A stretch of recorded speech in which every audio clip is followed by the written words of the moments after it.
श्री स्वामी समर्थ.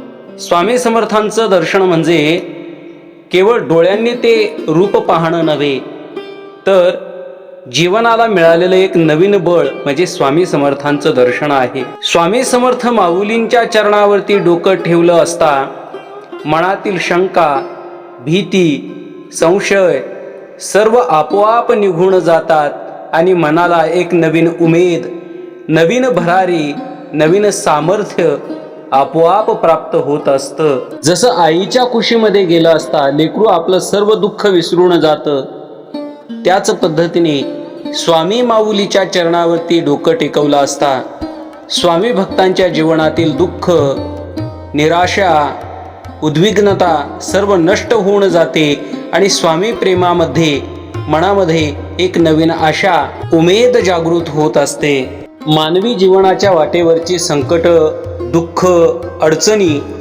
मनाला थकवून टाकत असतात, कारण ते ओझं बाळगता बाळगता मन अगदी थकून जातं.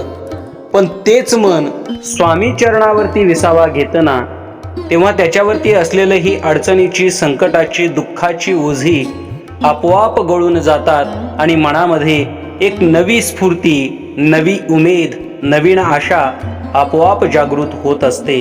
स्वामी समर्थ माऊली हे केवळ संत नाही आहेत, तर ती स्वामी भक्तांची माऊली आहे, स्वामी भक्तांची आई आहे. स्वामी भक्तांच्या जीवनातील दुःख, स्वामी भक्तांच्या डोळ्यातील अश्रू ती स्वामी माऊली न बोलताही डोळ्यातील अश्रू पुसण्याचं काम करत असते आणि स्वामी भक्तांच्या जीवनामध्ये, मनामध्ये नवीन आशेला उभारी देण्याचं काम ती स्वामी समर्थ माऊली करत असते. म्हणून आयुष्यात कितीही अडचणी असल्या तरी प्रेमपूर्वक त्या स्वामी समर्थांचं दर्शन घेऊन जर निश्चयाने स्वामी नामाचा जाप केला ना, तर जीवनातील संकट आपोआप वितळून जातात आणि सुखाची नवी पहाट स्वामी भक्तांच्या जीवनामध्ये होतच असते.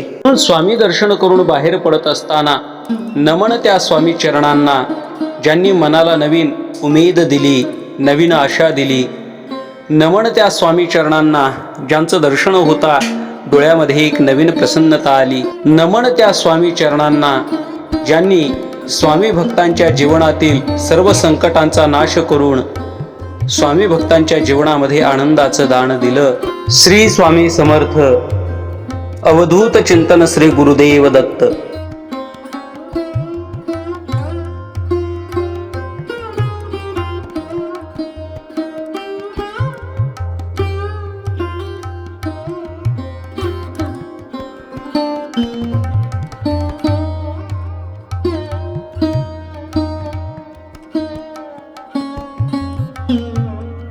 Mm-hmm.